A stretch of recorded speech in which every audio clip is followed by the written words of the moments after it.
मनुस्मृति में एक श्लोक है जो इस प्रकार से है।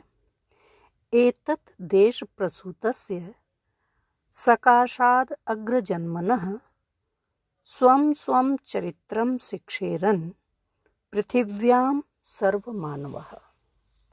अर्थात धरती के समस्त मनुष्य संसार में जो श्रेष्ठ होता है उसी के चरित्र से शिक्षा ग्रहण करते हैं।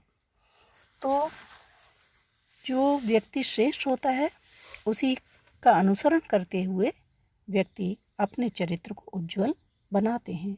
और संसार में जो श्रेष्ठ होता है, जिसका सामान्य जन के द्वारा अनुसरण किया जाता है, जो समाज को दिशा देता है, आगे बढ़ाता है, आदर्श स्थापित करता है और सभी के लिए जो प्रेरणादायी होता है, ऐसा चरित्र ही नायक के रूप में समाज में उभरने वाला हुआ करता है। तो धनंजय ने अपने नाट्यशास्त्रीय ग्रंथ दशरूपक के अंतर्गत नायक, जो नाटक का प्रधान पात्र होता है, जिसके इर्द गिर्द समस्त कथा चक्र घूमता है और उस नाटक का, उस कथ्य का जो फल है, उसकी प्राप्ति जिसको हुआ करती है, उसको नायक कहते हैं। तो नायक कई प्रकार के होते हैं। उनमें पाई जाने वाली विशेषताओं के आधार पर उनका मुख्यतया 4 भागों में वर्गीकरण किया गया है। धीरोदात्त, धीर ललित, धीरोदात्त, धीरोद्धत और धीर शांत। तो इन चारों ही प्रकार के व्यक्ति के व्यक्तित्व में अलग अलग प्रकार की खूबियाँ, विशेषताएं पाई जाती हैं। तो जो ये नायक हैं, उनके अंतर्गत अन्य 4 प्रकार उनकी श्रृंगारिक विशेषताओं के आधार पर हो जाते हैं। स दक्षिणः शठो धृष्टः पूर्वां प्रति अन्यया ऋतः। जो नायक दूसरे के द्वारा जिसके मन को हर लिया जाता है, अर्थात अपनी पत्नी के अतिरिक्त अन्य नायिका के द्वारा जिसके मन को अपने वशीभूत कर लिया जाता है, वह दक्षिण, शठ और धृष्ट तथा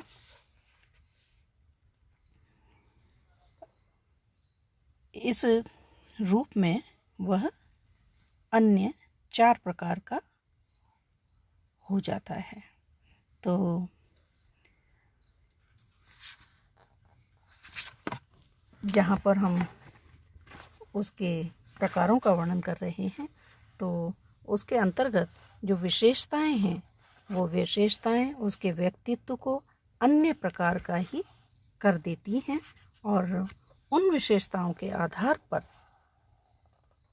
जैसे 4 प्रकार के नायक हैं, प्रत्येक नायक इन 4 के अनुसार प्रत्येक की 4 अवस्थाएं हो जाती हैं। तो 4 तरह के हैं और उन 4 के 4-4 भाग होकर के कुल मिलाकर 16 भाग हो जाते हैं, 16 प्रकार हो जाते हैं। और उन 16 प्रकारों में से प्रत्येक के ज्येष्ठ, मध्यम और अधम, ये 3 भेद होते हैं। और इस तरह से कुल मिलाकर के नायक जो है उसके 48 भेद होते हैं। तो धीर ललित, धीर प्रशांत, धीर उदात्त और धीर उद्धत, ये 4 नायक के प्रकार हैं। और इन 4 में से दक्षिण, शठ, धृष्ट और अनुकूल नायक, ये धीर ललित, तो धीर ललित नायक की ये 4 अवस्थाएं हो गई।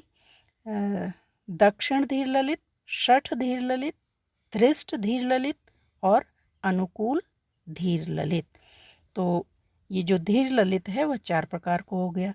इसी प्रकार से धीर प्रशांत की अवस्थाएं कही जाएंगी कि दक्षिण धीर प्रशांत, षठ धीर प्रशांत, धृष्ट धीर प्रशांत और अनुकूल धीर प्रशांत। 8 प्रकार हो गए। और अब दक्षिण धीरोदात्त, षठ धीरोदात्त, धृष्ट धीरोदात्त और अनुकूल धीरोदात्त 12 हो गए। और अब दक्षिण धीर उद्धत, षठ धीर उद्धत, धृष्ट धीर उद्धत और अनुकूल धीर उद्धत। तो ये 16 प्रकार हो गए। अब इनमें से प्रत्येक धीर ललित, ज्येष्ठ धीर ललित, मध्यम और धीर ललित अधम, तो इनके 3-3, तो 16 में से ये 3 और होकर के कुल मिलाकर के 48 प्रकार के नायक हो जाते हैं। इनके 48 भेद हो जाते हैं।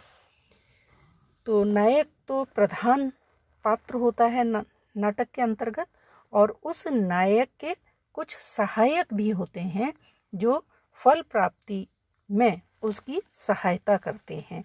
तो उसके साथ साथ चलते हैं और उसके मुख्य नायक के, जो प्रधान नायक है, उसके साथ साथ सहनायक की भूमिका निभाते हैं और जो कथा वस्तु है उसको आगे बढ़ाने में योगदान करते हैं। साथ ही जो मुख्य नायक है जिसको फल की प्राप्ति होती है, उस फल प्राप्ति में उसके जो मदद करते हैं, सहायता करते हैं, वे सहनायक कहे जाते हैं। और पताका नायकस्तु अन्यः पीठमर्दो विचक्षणः तस्यैव अनुचरो भक्तः किंचिद ऊनश्च तद्गुणै। तो जो ऊपर कहा गया है उसी प्रकार से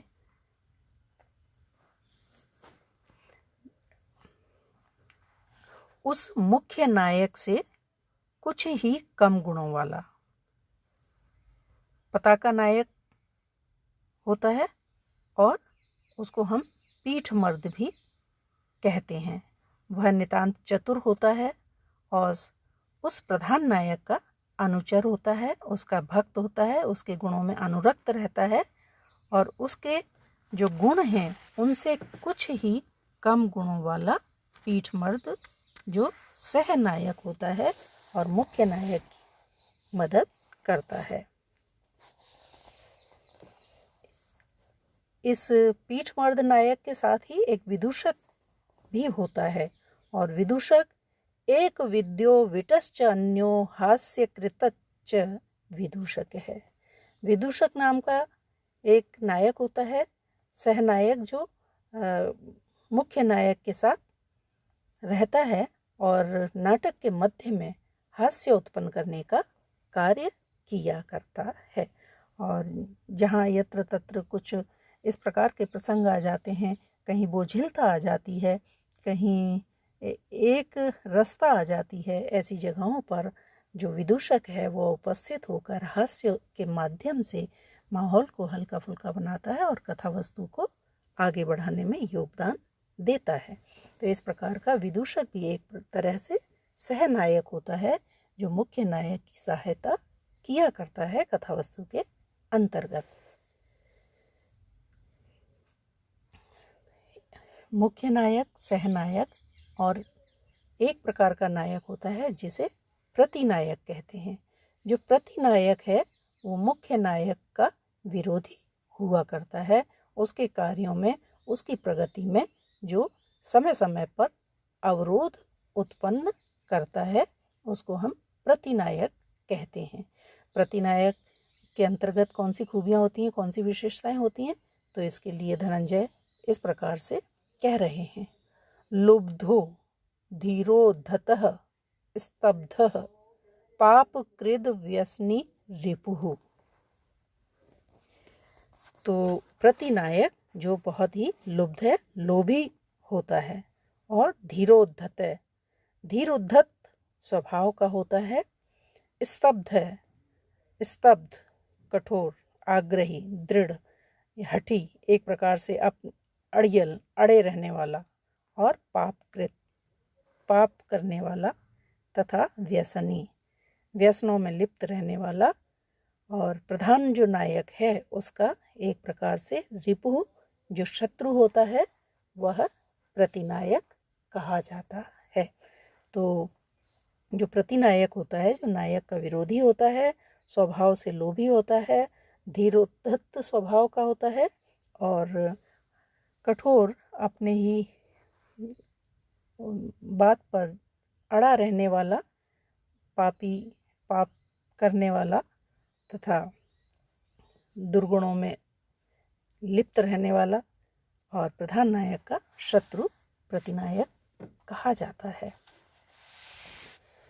जो कथा वस्तु का नायक होता है, मुख्य नाटक का जो नायक होता है, उसके अंतर्गत कुछ सात्विक गुण पाए जाते हैं। उन सात्विक गुणों के कारण ही उसको नायक स्वीकार किया जाता है। तो वे सात्विक गुण कौन से हैं? सात्विक का अभिप्राय है जो सत्व से जुड़े हुए हैं, और जिनमें सत्वजहा, जिनमें रजोगुण और तमोगुण नहीं है, जिस ऐसे जो गुण हैं जो सत्व से, मन से जुड़े हुए हैं, वे सात्विक गुण कहे गए हैं। तो सत और रज, इन दोनों ही गुणों से रहित जिन भावों का उद्रेक होता है, वे सत्व कहे जाते हैं, और उन्हीं को सात्विक कहा जाता है। तो वो इस प्रकार से हैं: शोभा, विलासो, माधुर्यम, गांभीर्यम, स्थैर्य, तेजसी, ललित औदार्यम इत्यष्टौ सात्विकः पौरुषा गुणाः।